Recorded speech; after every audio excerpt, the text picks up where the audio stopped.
విద్యార్థులు చేపట్టినటువంటి March to parliament యొక్క నిరసనలు శాంతియుతంగా మేము చేసుకుంటే మా పైన పోలీసులు బలప్రయోగం చేశారని చెప్పి సుప్రీంకోర్టులో కేసు నమోదైంది కదా, అదే పిల్లు వేశారు కదా. దీని గురించి పరిశీలించినటువంటి సుప్రీంకోర్టు సూర్యకాంత్ గారు పోలీసులు కూడా అటువైపు పిల్లు వేశారు, పిటిషన్ వేశారు. ఇది మా మీద కక్ష సాధింపుగా ఉంది, మాపై దాడులు చేశారు కాబట్టి మేము మళ్ళీ బలప్రయోగం చేయాల్సి వచ్చింది అన్న విధంగా అని చెప్తే, దాన్ని పరిశీలించినటువంటి సుప్రీంకోర్టు సిజేఐ సూర్యకాంత్ గారు ఏమన్నారంటే, మేము పోలీసులు సమర్థించలేము, ఇది నిరసన తెలిపేటటువంటి హక్కు ప్రతి ఒక్కరికి ఉంటుంది ప్రజాస్వామ్యంలో, కాబట్టి బలప్రయోగం చేయడం కరెక్ట్ కాదు, దాన్ని మేము సమర్థించలేము. అలాగనే ఆందోళన జరగడం, అలాగే అక్కడ జరిగినటువంటి కొన్ని విషయాలకి మేము ఆందోళన చెందుతున్నాము, దాన్ని మేము సమర్థించము. అంటే వీళ్ళు చేసినటువంటి దాన్ని మేము సమర్థించం, కానీ పోలీసులు బలప్రయోగాన్ని మాత్రం మేము చట్టం ప్రకారం సమర్థించలేమని చెప్పి సూర్యకాంత్ గారు ఇప్పుడు ఢిల్లీ పోలీసులకి షాక్ ఇచ్చారు. అయితే ఇప్పుడు మరి పార్లమెంట్కి వెళ్ళినప్పుడు పోలీసులు అడ్డుకోరా? పార్లమెంటు సమావేశాలు జరుగుతున్నప్పుడు ఏ వ్యక్తి అయినా అలా వస్తే అది ఎంత పెద్ద ప్రమాదం. అలాగే కదా పార్లమెంట్ని ఉగ్రవాదులకి విడిచిపెట్టేశారు. ఉగ్రవాదులు చాలాసార్లు పార్లమెంట్ మీద దాడి చేశారు కదా, దీన్ని ఆసరాగా చేసుకుని ఉగ్రవాదులు ఏదైనా చేయడానికి చేస్తే, కాకపోతే వాళ్ళ యొక్క ఇది లక్ష్యం నెరవేరదు కాబట్టి ఉగ్రవాదులు ఇలాంటి సమయంలో చేయరు. చేస్తే దాని లక్ష్యం మారిపోతే అప్పుడు నష్టం వాళ్ళకే కదా, అప్పుడు వాళ్ళ పార్టీలకి నష్టం అయితే అప్పుడు వాళ్ళు భరించలేరు. అందుకోసమని వీళ్ళంటప్పుడు చేయరు. కానీ పోలీసులు ఏం చేయాలి? పైనుండి వచ్చినటువంటి ఆదేశాలని వాళ్ళు అనుసరించాలి. ఇక్కడ వీళ్ళని అడ్డుకోకపోయినా ప్రభుత్వం వీళ్ళని తిడతారు, అడ్డుకుంటే వీళ్ళు తిడతారు. పోలీసులు ప్రేక్షక పాత్ర అయితే వహించలేరు కదా, వాళ్ళ యొక్క దీన్ని వాళ్ళు ఇచ్చేస్తారు. కానీ ఇప్పుడు సిజిఐ ఇచ్చినటువంటి షాక్తో ఇప్పుడు ఢిల్లీ పోలీసులు మళ్ళీ వాళ్ళు ఇప్పుడు రక్షించుకోవడానికి మళ్ళీ కొన్ని చూడాలి, చట్టాలు చూడాలి.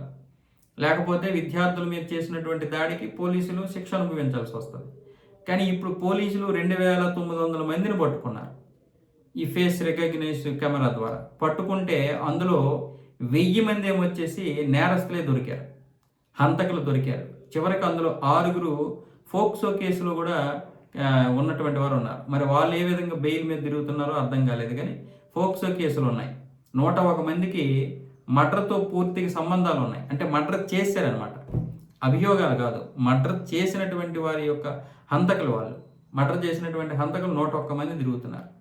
ఇక 260 మంది డ్రగ్స్కి చెందినటువంటి, డ్రగ్స్ అమ్మినటువంటి వారు, ఇంకా అనేక నేరాలు చేసినటువంటి వారు ఉన్నారు. ఇలా ప్రతి నేరానికి చెందినటువంటి వారు ఉన్నారు. 983 మంది దొరికారు. మిగతా మంది ఎవరైతే ఉన్నారో వాళ్ళ మీద చిన్న చిన్న కేసులు ఉన్నాయి. మరి వీళ్ళందరినీ పోలీసులు ఏ విధంగా వదిలేస్తారు? వీళ్ళందరి గురించి ఇప్పుడు ఏం మాట్లాడాలి? అటువైపు ఏమొచ్చేసి సిజేపీ వాళ్ళు విద్యార్థుల మీద కేసులు పెట్టకండి అంటారు, ఇటువైపు ఏమొచ్చేసి ప్రభుత్వం ఏమొచ్చేసి ఇలాంటి వెధవల్లో వదలకండి అంటారు. ఇప్పుడు ఏమొచ్చి సుప్రీంకోర్టు మీరు చేసింది తప్పు అంటారు. ఒకవైపు ఏమొచ్చేసి అక్కడ మనం చూసాం పోలీసుల మీదే దాడులు చేశారు. వాళ్ళకు కోపం రాదా? మావి మానవ శరీరాలే కదా, మాది ఒక అమ్మకన్నటువంటి మాంసపు ముద్దే కదా అన్నట్లుగా వాళ్ళు మాట్లాడుతున్నారు. పోలీసుల్ని మనం ప్రతి చోట సమర్థించకపోయినా ఇలాంటి దగ్గరలో మాత్రం ఖచ్చితంగా పోలీసులకి అండగా నిలబడాలి.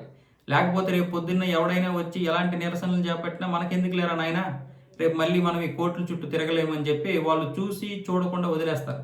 అది చాలా పెద్ద ప్రమాదం. ఢిల్లీ అంటేనే ఒక పెద్ద రాజధాని. ఢిల్లీ ఎవరికి రాజధాని? మన దేశం మొత్తానికి రాజధాని. అది ఒక రాష్ట్రానికి కాదు.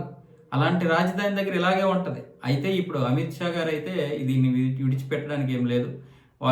వాళ్ళ యొక్క లీగల్ టీంని పంపించి ఇప్పుడు సుప్రీంకోర్టులో పోలీసుల ద్వారా పోరాడడానికి ఒక గట్టి లీగల్ టీంని అయితే పంపించడం జరిగింది. కానీ ఇప్పుడు వాళ్ళు పోరాడుతూ ఉండాలి.